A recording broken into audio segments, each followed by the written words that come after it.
Good afternoon, good evening, good morning, wherever you are, Legionnaires. Welcome to the Legionnaire podcast, or Wrestling Legion, if you want to give it the full name. I'm your host, Andy, this week. I'm joined by some great people and a nice surprise as well. So to the left of me, I have my own right, whichever way you're looking. I've got my good friend, Nicholas. How we doing, Nick? I'm good, mate. It's the same old Sunday, different stuff. It's the same old day. But I'm very happy because we have our man on location here today. We do. Right underneath us, our very own Captain Pugwash. Live from somewhere in the undisclosed location in international waters. I can show you where we are. A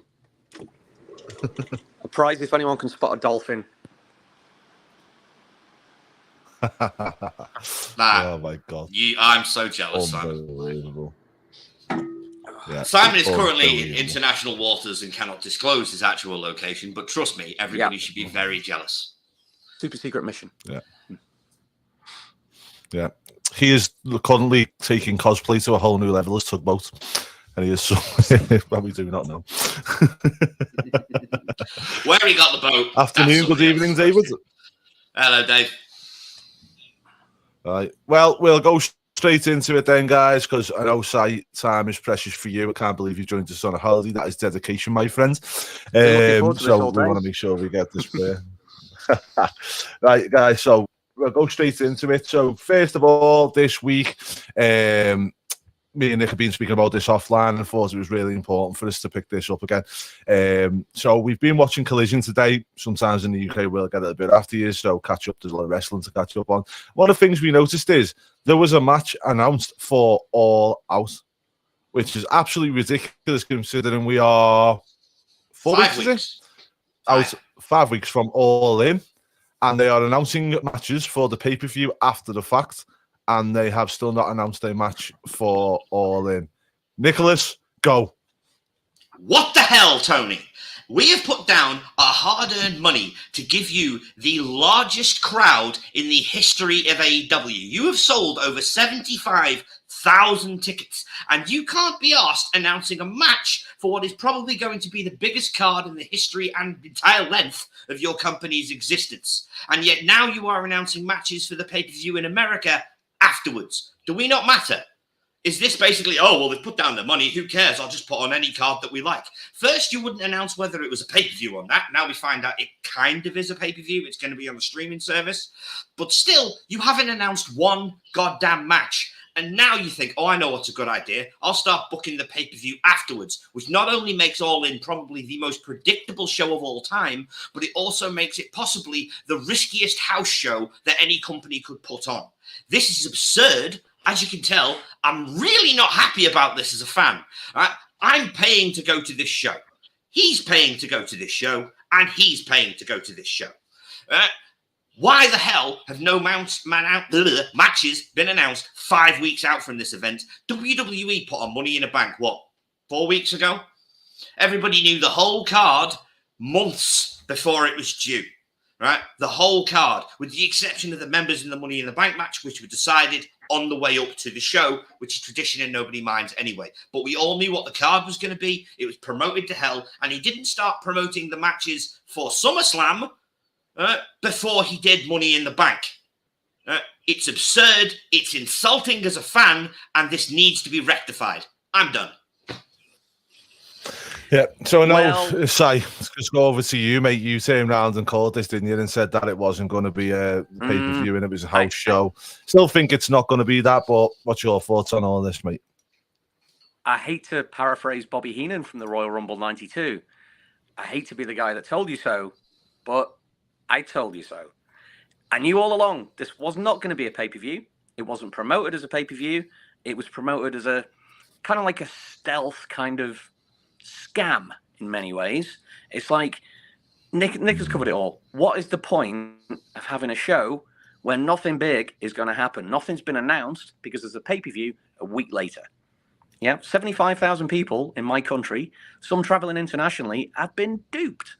The whole thing is just, it takes a lot of the excitement out of it now that we're seeing a glorified house show. It's like when you get tickets to what used to be Elimination Chamber when it was Fastlane in February, You know, you knew not a lot was going to happen because Mania was next. And it's exactly the same kind of premise here. No, Tony, no. You could have at least put them both on pay-per-view as a 2-for-1 deal or something like that. But people in the UK, no, not happy about this. No, and I'm the same, mate, to be honest. He turned around and said that this was going to be the big launch of AEW in Europe and everything else. And it's kind of like, as you say, I just feel like we've been duped in the fact of, you know, there's no matches announced, there's nothing like that. This could have been like a WrestleMania event. It should have been. You know, at the end of the day, we were lucky enough to go to Mania last year. We've dabbled about next year. Every time you mention it, it gives you chills because it's like, you know, you're guaranteed what you're going to get. Now, I'm not saying that with AEW, I'm not getting them chills, but the whole thing is, when it's the first ever one of something, you're not going to get them chills or them thing because you don't know what you're going to get. And it's kind of like Tony should be making that happen by giving us something to go off. And as you say, by going to that next pay-per-view, you're kind of cutting your nose off to spite your face because UK fans, do not forget. And let's not forget, WWE, whether people agree with it or not, are waiting in the wings watching this, right? And they're not watching it based on the show that they put on. They're watching it in the fact of, we know this can be done, so we are going to do this, whether that's WrestleMania or whatever else they do. And it's like, if Tony doesn't get this right, all he's going to do is push a lot of fans to WWE, and he's going to lose the European market. Yeah, it's got to be said that WWE, you know, if you bash one, you've got to bash the other. I don't think they're much better for announcing they're doing a Cyber Sunday, Super Sunday, whatever they're calling it, for Wembley.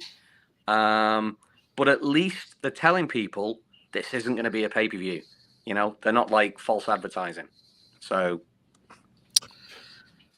no. Well, that's that thing that they're doing in Wembley Arena, isn't it? In October, is it, or November? They're doing like a little thing, but that's down as WWE Live with a name, and people know exactly what it is. As I say, this is something that's massive. You cannot expect to get away with doing a house show at Wembley and expect that this will be one and knock for you because people just won't put up with it again. They just won't. It's just ridiculous. And let me ask you this question, Nick. Go to you for this one. Do you think that pay-per-view is hindering AEW's growth?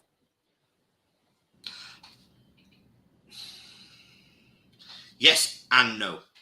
Because I think the TV is hindering the pay-per-view growth, and I think the pay-per-view is hindering the TV growth.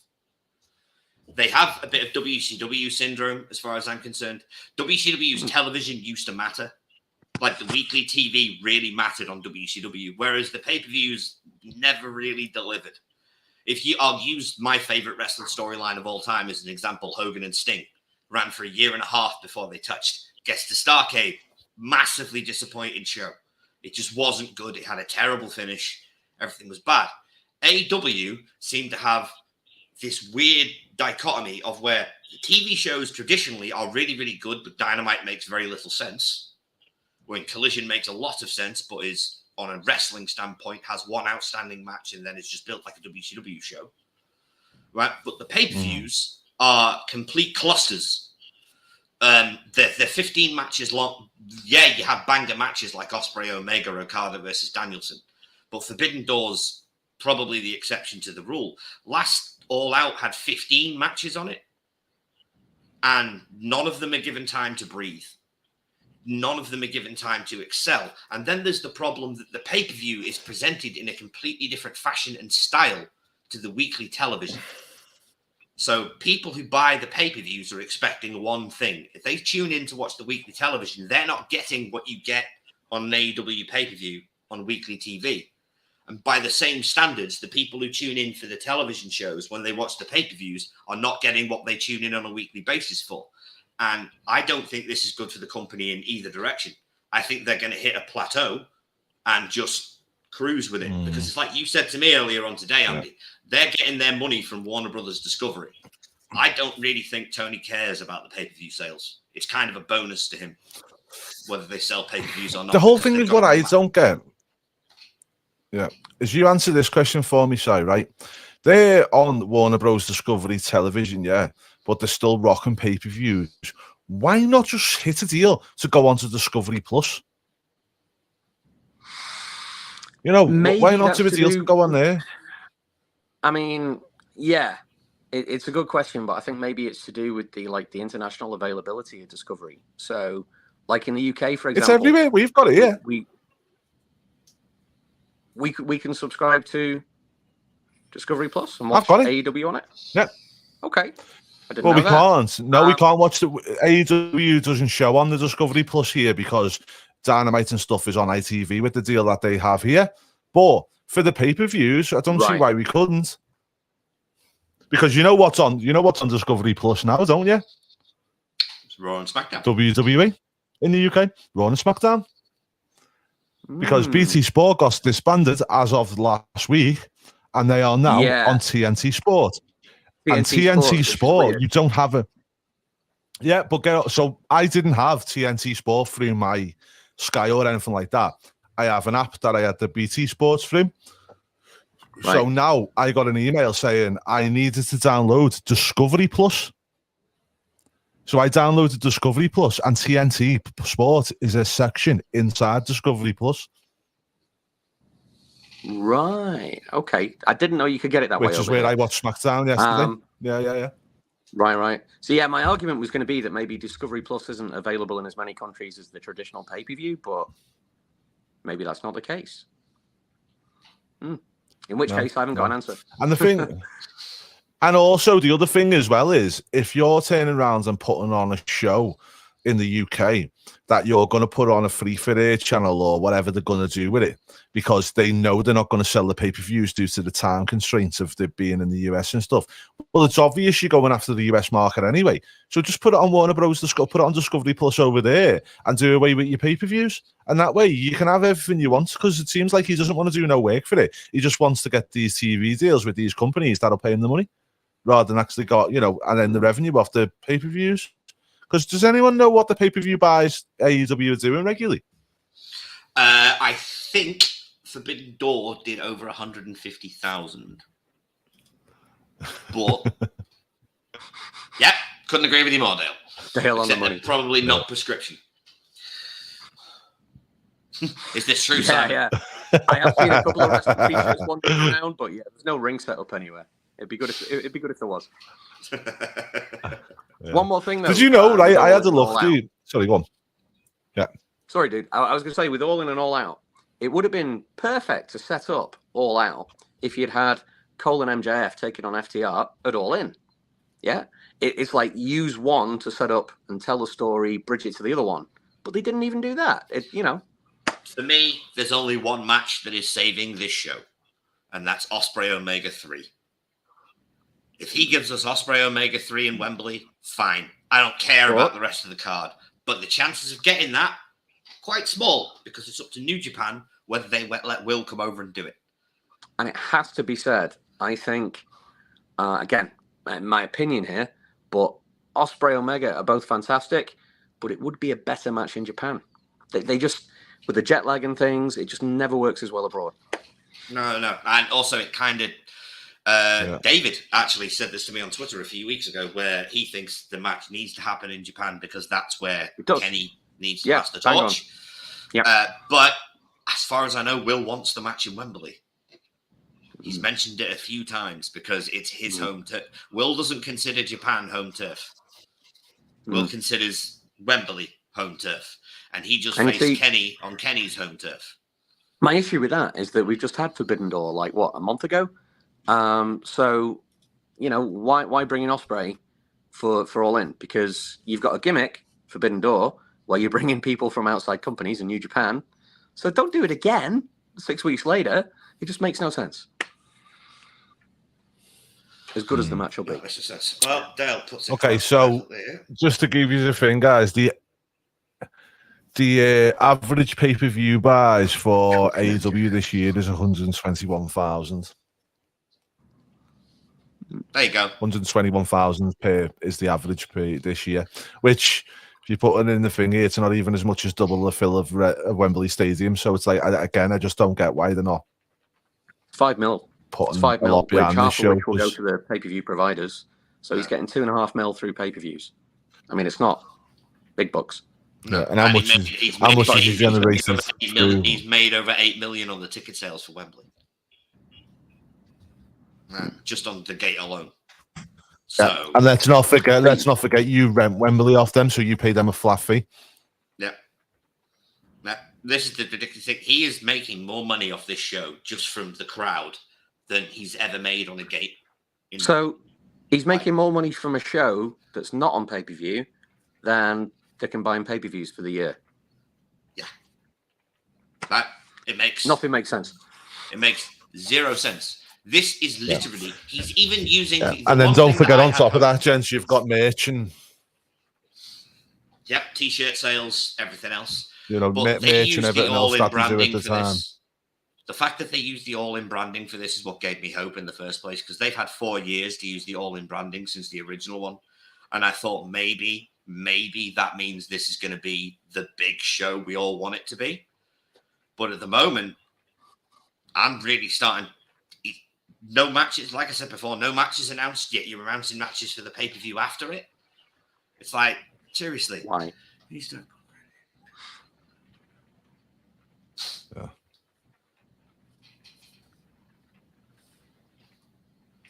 Yeah, he's right. You want to start making it a yearly thing, or you want people to come back and back and back. Yeah. You're not going to be able to unless you turn around and put on a show for them. And it's kind of like, okay, well, you know, Tony Khan, for some reason, has just got this idiotic approach where we'll just put banger matches on. Banger matches are great. Yeah, they are great, but there's got to be some kind of story behind the reason for these to happen. You know, on top of that, you've got to have great production, big fireworks, and that. Fighting? Like your Ashton said the other week, why are they fighting? Yeah. People want a reason for it. It's pro wrestling. That's it's a soap opera.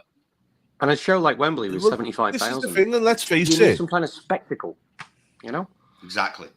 You need... and I'm not being funny, you're not right, but... Go back to SummerSlam 92. You had the Road Warriors coming out on Harley Davidson. I'm not being... Oh, mate, it was unreal, wasn't it? But do you know what I want to say to you as well is, right? Is like... I'm not being funny or nothing, but we are 3 of the biggest wrestling fans you could get. We watch every type of wrestling. We do all X, Y, and Z, right? And it's I'm like, next to okay, we do all that. And wrestling DVDs. Yeah. And I bet you if he turns around and does a crap pay-per-view, all of us will turn around next year and go, no, I don't fancy that. Because for that reason of, you know, no matter how much we love wrestling, if we're not going to get anything out of it, then, you know, what's the point in even going? No, I agree. There is no point in going at all. Do you know what I mean? It's not. This show needs to be a banger. Like, this needs to be not just a banger, but this needs to be the best show he's ever put on. He's never going to draw a crowd like this again if he doesn't do it. And at the moment, 5 weeks out, we don't know anything. It's insulting. Yeah. I'm going to share my screen, and this tells you everything you need to know, right? And again, this isn't a WWE versus AEW thing. This is just a point of... I'd like to make it clear now. I love both companies. I saw this the other day. Right. Yeah. So here you have money in the bank at the bottom. Just for anybody who can't, let's just zoom right in. Okay, so that just tells you everything you need to know, guys. You know, it's like Tony Khan thinks, and let's bear in mind, right? 18,000 tickets sold, 72,000 tickets sold. So it's not like he's an indie show who can't afford to turn around and put a thing out like that. He's obviously got revenue in from this event that he could use in marketing campaigns and stuff. But that is ridiculous. It really is ridiculous. I mean, and again, it's not a shouted WWE better. No, this is the thing. I love WWE. I love AEW. I love New Japan. I love GCW. I love Ring of Honor. I just love wrestling. Wrestling is my happy place. I watch all forms of it, and I enjoy all forms of it. But I do not like being made to look like a fool. And right now, Tony Khan is making most of the English fan base look like fools for spending their hard-earned money to go to this show when he's not even apparently bothered about this show because he's more interested in promoting the show that occurs 2 weeks later than he is the biggest card he's ever going to have. Yeah. And the thing is, he's just going to kill himself off because, like, I'm not being funny, right? But if he does a cracking spectacular and he makes it, which he could still do, guys. You know, let's not think here. We're just speculating. There could be a lot that he's got. You know, it might be the marketing type where, you know, I've done it myself in work where it's kind of you do everything intensely in the last few weeks to make sure everybody's there. Do you know what I mean? You know, but at the same time, as if he doesn't deliver that, then WWE will start doing stadium shows here now that they know it's possible. They've also just had Money in the Bank, which was the biggest revenue in a stadium, in a arena show that they've ever had. And bear in mind, they've had WrestleManias at arenas. So you know, Nick Khan is a big believer in revenue, and he sees where the areas of opportunity are. You know, and he'll look at that and go, "UK is the place to go here." Do you know what I mean? So you will get, you know, a lot more shows. But if he puts on a banger, a real banger, not like great wrestling matches, but an overall great show, then you will get people who will come back again for that. Because let's face it, you know, I know the way things are at the moment in the world is people can't afford to go to these multiple events. You know, they can't do it. Do you know what I mean? It's like, you know, I know we discussed about going back to Mania next year, and it's like, okay, you know, if that's where we end up heading. It's like now I could not do anything from right now until Mania because I've got to save and I've got to do what I've got, you know, to go and do them things. And it's like, so people won't do it. And people, you know, so WWE going and doing this, if you've got a chance to go to a show that you know is going to deliver and give you an actual event and an actual pay-per-view feel and everything else that goes with it, or a show that's just a glorified house show in a big stadium every year, which one are you going to go to? Which one are you going to put all your eggs into? You know, and that's the thing that he's got to realize is you're not going to get away with doing that. And also, you know, I'm not being funny or nothing, but Money in the Bank in terms of viewing everything else was better than WrestleMania because it was smaller, it was more compact. But the overall spectacle and everything Mania was amazing because you know what you're going to get. Do you know what I mean? But I can tell you one thing. If I went to, say, you know, a Raw or SmackDown in a stadium, I wouldn't go. Because it's not worth it to go to that just for that kind. Because no disrespect intended, but unless you're right at the front, you're not even going to see all the wrestling anyway. To be you're fair, not going to sit there and watch the drop, the technical. Make the mistake of going to probably the worst Raw of the year, so it's still fresh in the memory, isn't it? You know. Oh yeah. Yeah. Oh, 100%. But what I'm saying is, like at Mania, did you sit there at Mania and watch the matches and go, "What a great technical match that was," and what really, really good match? I mean, I did with on Dominic every move and every bit. Know, Dominic stole the show. I watched most of it. And congratulations, by the way. Slight segue. Dominic Mysterio, North American champion. Oh, happy, brilliant. Yes. Yeah. Well, we'll get to that in a second. I think that's 100% something. But you know, as I say, when you're in a stadium show is because you are quite a bit away from the action.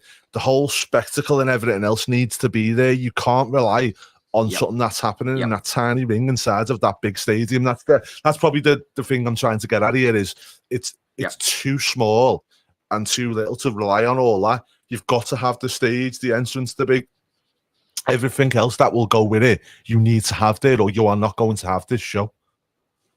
Do you know what I mean? And I'm just hoping that he does that. Well, like when we walked into Mania, seeing that stage took your breath away because it was just like.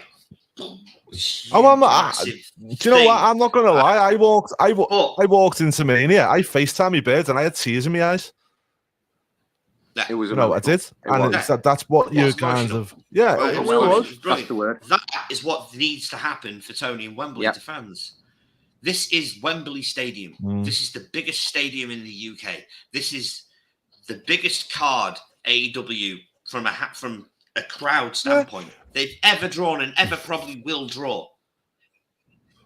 It's the fact. Well, okay, let me put this to you, right?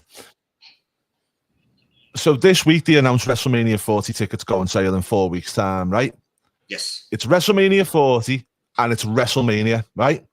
So you can put them tickets on sale in August without anything because it's the brand and the fact that it's a 40 and all the rest of it, nothing else needs saying. That can sell itself. When you're doing a first-time event, you can't do that. You can't do it. You've got to start giving things and, to try and build that up. And I think Tony has gone off the fact that he's got the good graces of the people that have gone out and got involved in this and bought the tickets. And I just hope he just doesn't drop the ball on it and doesn't mess it up. Because next year he'll be having a stadium stampede on his own with it if he does. Yeah.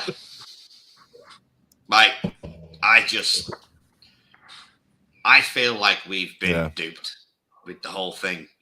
Like, it was promoted to be... Why are you promoting the show before you promote? It doesn't work in my brain. It's illogical. Andy, how many times did I ask you, and did I post on Facebook, right? How many times did I ask the official threads the question, is this going to be on pay-per-view? And how many times did I get ignored? I wasn't given an answer. And now we know why. Yeah. Sad truth. Yeah. Like I say, it's ridiculous. It's ridiculous, but it got to the point where even I was tagging you, wasn't I? Go, "Say, but is this a pay-per-view?" It become a bit of a bloody inside joke, didn't it? Sometimes, if you ask a question enough and you don't get an answer to the question, the fact you don't get an answer becomes the answer. Lack of information can often be information. I know. Yeah. But, I mean... So what did Ronan Keaton say? You say it best when you say nothing at all. Well, that's it. I mean, I'll tell you straight, guys. The biggest thing for me is, I'll tell you straight, it's, whatever the card is, we're all going together. And for me, that's where we'll have a big laugh. But exactly. It still doesn't make me not angry at the fact that, you know what I mean? It's like, we will make the most of it because we're all together and that's what it's all about. But as I said, if it comes down to it next year and he does the same and it's like, fancy it, guys, I can tell you the conversation will be a lot different than what we had this year. Yeah, this year's conversation, so everybody knows, was Simon telling us they were doing a show in the UK, me saying, so we're going, right? And everyone else going, yeah. Whereas next year, as Andy's just said, if they pull a basic house show job in Wembley, nah. Also, just to give Sai a bit of kudos on this one, and I'm sorry to say it, Sai, but you were right. From the start, Sai said to us, "We've got the tickets, lads. I've got the tickets for us. I'm still really not sure about this, though." You know what I mean? I think the same thing is we'll have a laugh because we're all together. And me and Nick go, "No, surely you can't do Wembley and not put on a banger. You can't do Wembley and then have a pay-per-view." And you were like, and Sai, hold me hands up. You're 100% right, my friend. Yeah, doesn't happen often, so. But anyway, let's move on. No. Let's move on. Guys. So the other night we had Def. Are you going to hang on? No, Sai, thanks so much for joining us, mate. I will try and join you for a little bit next week. I'm not sure where we are. But yeah, thanks for having me on. Yep. No worries, buddy. Anytime. Enjoy the rest of your trip. Peace. Yeah. We don't have to thank for having you on. It's your podcast. Take care, mate. Well, anyway, Nick, we had Def before this. Oh, he hasn't gone. There we go. Def before Dishonor took place yesterday. I know we've spent half an hour on this, so we will push through some of these bits and bobs. It was all right pay-per-view. Let me just run through the bits and then we'll talk about some highlights because obviously we spent a lot of time ratting on AEW and the thing, which I'll be honest. Yeah, and I will say, hey, the Drip King is in the house. Jimmy. Sorry, you've just missed the half an hour rant session. Hey, buddy, you've just missed the half an hour rant session. Yeah. His shows are almost always announced closer to the show dates, likely due to working with multiple people from different places that has stories and matches going elsewhere. Well, that's the problem, isn't it, David? That is probably the big, problem. David, if that's the case, why is he promoting the show that takes place afterwards before All In? That's why I'm annoyed. Right? He's got no reason to be doing this. Yes. I will get to that. I was over the moon with Aussie Open. Yeah, we are going to get to that. No worries, Jim. Good to see you, mate. We were just talking about All In and the fact that they've been announcing matches for All Out, which happens after the fact. So, yeah, it's very, very frustrating, mate. But, hey-ho. Well, Yeah, anyway, so we'll go through this Ring of Honor card. So we had Gravity defeated Commander, Samoa Joe and Dalton Castle defeated...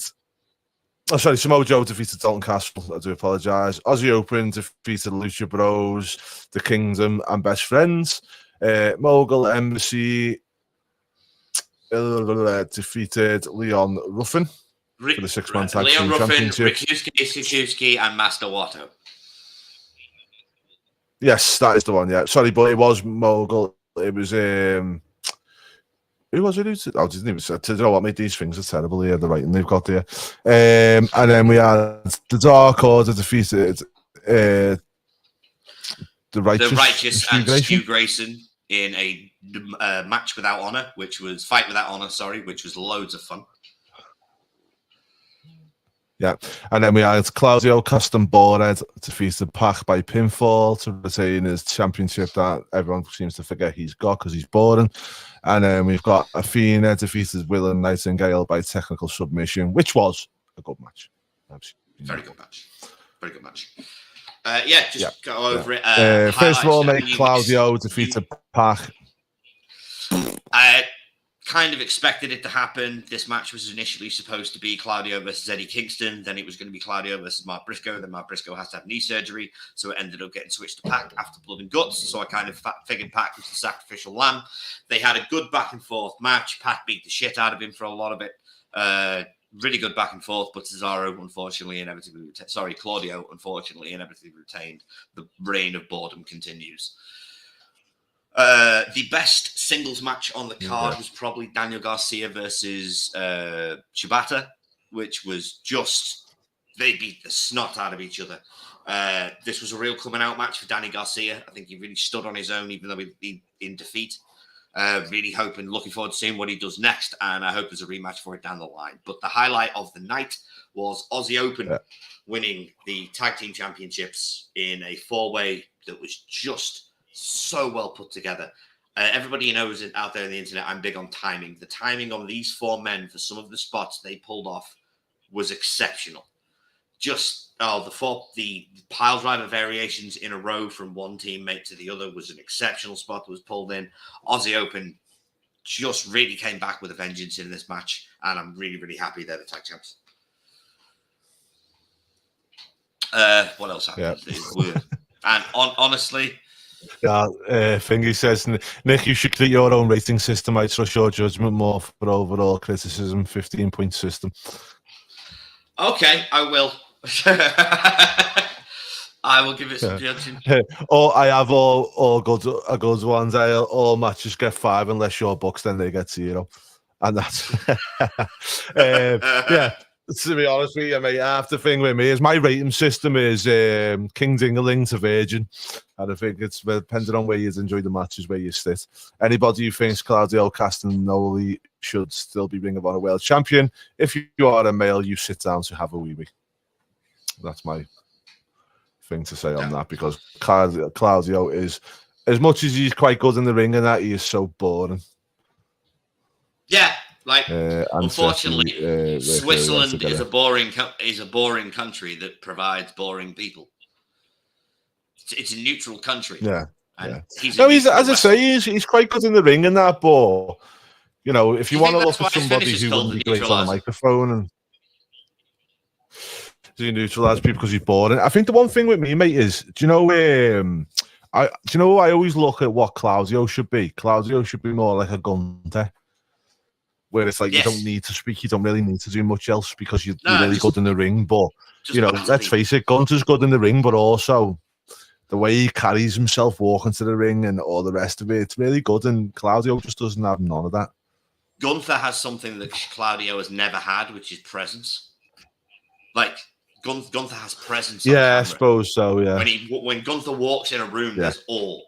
He's like kind of like Andre used to be back in the day. Obviously, he's not as big as Andre, but for me, it's a similar thing. Whereas Claudio, he's super freaking strong. And he's a really good athlete. He has good matches, but you can speak 5 languages, yet none of them can cut a good promo. Yeah. Okay, we'll segue anyway because we're running out of time. We don't want to go past our 40-minute barrier. We have LA Knight's push is being delayed till after SummerSlam. Unfortunately, this is true. No, I'm not really mad at that at the moment. Well, is it unfortunate, though, Nick? Or is it kind of, LA Knight, Jim was probably the first one to tell us this. Jim turned around and said about he'd been to a few shows in the US before Mania. LA Knight was well over. He really got the pops and stuff like that. He was really there. But, just because the crowd knows it's there, WWE don't pull the trigger just on a couple of bits. Now, I watched SmackDown this week and really enjoyable show. And on there, mate, they put over LA Knight to death on that show. They really did. Going on about the social media, the movements and all this stuff they were talking about. And it was like, they are with him. They are with him now. You can see that.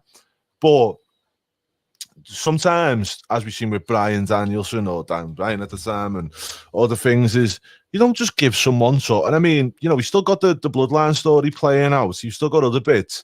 Do you give him a US title, or if they're going to do something else with him, do you keep on pushing them the way they are? Well, here's the thing. There's precedent for them doing it before. This is at the end of the day, it's not the world title. Right? World title, your story is there. It's set in stone. You can't really afford to change it. So it doesn't matter if somebody's getting really, really popular. You wait till this is finished, then you bring them in afterwards, organically through story manipulation.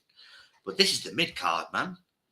You can literally swap and change the mid-card by just having him win a match, and everybody's going to be happy. I'm just concerned. I look at this in two ways. First way is, are they saving him for the World Championship push? And in which case, amazing. Right, but if not, I hate to say it, LA Knight's in his 40s. They can't afford to wait too long. Now, apparently, the push has only been delayed. But what is your definition of waiting too long? What's your waiting too long, though? Because for me, yeah, exactly. But we're not at that point yet, are we? No. People are so get it. Me personally, I'd have him win the Rumble. Don't think that's going to happen because bloody Cody's probably going to win that Rumble, which no one wants. But LA Knight winning the Rumble. You don't want it. Nobody wants it. Dale, Jimmy, who's won Cody to win the Rumble in 2 years in a row? Don't think they do. Let's see what they say. But no, in all honesty, like LA Knight could win the Rumble and you could just have him kind of bop around until then and just keep on building it, because the more at the moment, right? Back when Jim said a while back he was getting these at the live events and it wasn't translating onto the screen for me. It is really now. Yeah, right? It is. So he's getting that momentum. Now, at the end of the day, when you've got coals on a fire, mate, if they're starting to show a bit of red, you don't turn around and sit back and go, that's all done and dusted. You blow them. And you keep on blowing them and you keep on getting better and better and better. So at the moment, I don't think we're kind of at that red hot stage with him. So I still think we need to blow down coals a bit more. And I think that's where we're at with it, you know what I mean? And as you say, he needs it in about a year. But, you know, I feel like we need to get to that point now where LA Knight just, you know, let it simmer. Don't just try and rush it too fast. Yeah, but as I say, the other side of the argument is it's a mid-card feud. Now, I know that Rey Mysterio versus Santos Escobar is going to be a great match next week. It's going to be two luchadors, one of the best of all time, versus one of the great modern luchadors. They're going to have a banger of a match. It's going to be a great story told. And then, please God, Austin Theory will drop that belt to one of those two men. But the Theory experiment has failed in the mid-card. A good way of blowing coals, as you say, is to put that man in the position as top of the mid-card. Right? The mid-card. But is it though? Because he's already kind of there. He is, but at the same time, I just don't know. I don't know what that title will bring to him. No, but will that title bring that to him? Will that title help him? For me, it's not about LA Knight having the title helping LA Knight. It's about LA Knight helping the US Championship. He will bring credibility back to that belt. Just, I suppose, in the same way Rey Mysterio would bring credibility back to the belt. But for me, I'd have preferred it to been LA on Friday. It's just my opinion. Let him cook, as they say. No, just keep moving. Yeah, see, David says they're running the risk of keep moving the goalpost for night, assuming the fan base will keep moving. There will come a time when the time has passed. I don't think we're even near there. Jim, what's your thoughts on this, mate? Because I know you've had some really good thoughts on LA Knight. As I say, you were one of the first ones to identify what was happening with him at the time. And remember you telling me and started paying a bit more attention, but as I say, it wasn't translating on telly at the time. It really is now, but I don't think we're quite there with him yet, and I'm still not mad at what they're doing with him. I feel like we're still, for me personally, every time he gets this setback, it's what Cody should be in my eyes. Is he's getting the adversity, he's getting he's getting everything else there with it in terms of wanting to see him thingy, and he gets these setbacks, and you think he's going to get there, and he doesn't, and when he gets there, it's going to be more and more special for that. Yeah, he says the US title needs exactly, Nick. Fairy's booking on this reign has been abysmal. It really has. I agree with you on that, David. But I say I'd like to, we'll see what happens with that. But just before we go, hopefully Jim will right back to us here. Wouldn't mind seeing what Jim thinks on the whole LA Knight thing. Just on the subject of Jim, I'd say he's got some really good thoughts. Sorry, smug grid. Yeah, as they put the effort in. But have they put the effort in though, Jim? Have we seen anything there at the moment? Just because he's been bopping around with Lesnar for a while. I think like LA Knight's got over organically a lot better than what, and I think he's been through more adversity than what Cody has, because Cody's a version of adversity at the moment is just getting punched his head in by Brock Lesnar all the time, which to me just doesn't cut the mustard for me. But no, LA Knight is. He got money in the bank. Everyone thought he's going to get there. He was going to win it. He didn't. Then he's had the US title. Everyone thought, mid-card title, he'll get that. He didn't. Do you know what I mean? He's gone through. He's gone through that thing where people think they're going to get that moment. Cody did it with Roman. He lost at WrestleMania. He got screwed at WrestleMania. Since then, he's done nothing else. I mean, I love Cody Rhodes, but then since then, all he's been doing. That's because he's been exactly, and that's what I'm saying. Me personally, I'm telling you, that's part of the story. It's going to come out that Paul basically hired Brock to get Cody out of the way. I'm convinced of this at this point. I can see that. Because it keeps him away from Roman, and hopefully it keeps him away from the title permanently. Yeah.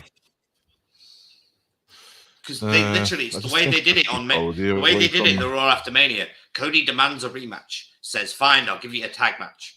Brock comes out, and then this instantly, boom, story is switched away from Roman. There's more to this. Yeah, I mean, if that's the case, then that's fine. But I just think if you look at LA Knight at the moment, let's see what Jim's saying here. I think the fans are going to go into shows, are going to continue supporting whether he wins the US title or not. I'd like them to put it on him, but he's so over, he doesn't need it. Yeah, title needs him more than he needs the title. 100% right, Jim. But as I say, I just feel like LA Knight at the moment, he doesn't need to have the trigger pulled on him. He's getting there. And I think with fans, the more and more he keeps getting the support and he keeps getting over, is like he will get there. It'll just WWE, I think, are doing what they want to kind of do, which is we've got this in thunder in a bottle type of thing.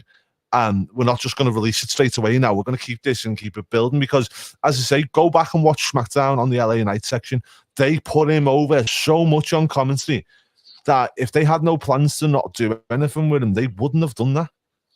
Well, as I say, the report states, and it's a quote, that his push has been delayed till post SummerSlam.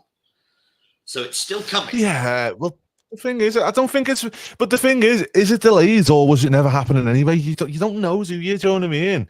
Because realistically, Triple H is the one who said it's been delayed. I said, but it's simple but effective. Yeah, but no, Triple H didn't say that. But who said that? Triple H said that because it would just come out in the dirt sheets again. At the end of the day, you put him into SummerSlam, for instance. Yeah, where are you going to pop him? Because you've obviously got Finn versus Seth, you've got Roman and the Jay storyline bloodline going on. You probably could have popped him in the US. I think the US title, you have him with the US title for about 6 to 8 months. He then drops the US title, moves on to the Royal Rumble. He's the last person in the ring with Cody at the Royal Rumble. They both go over. Cody hits the floor first.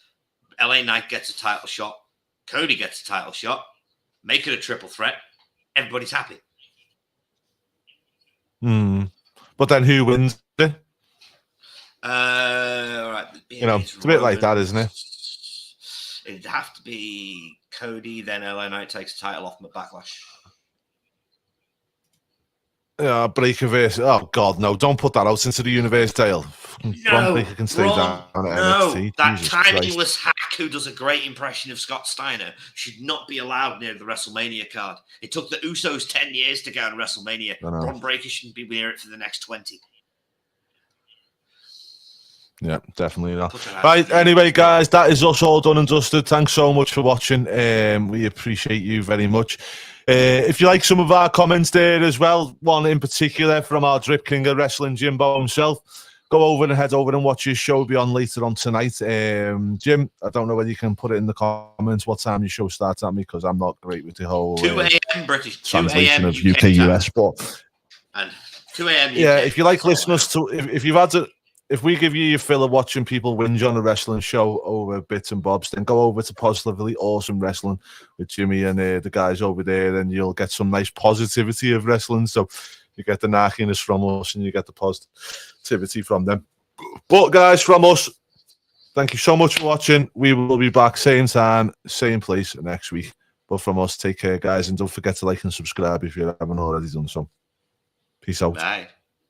Is it Nick?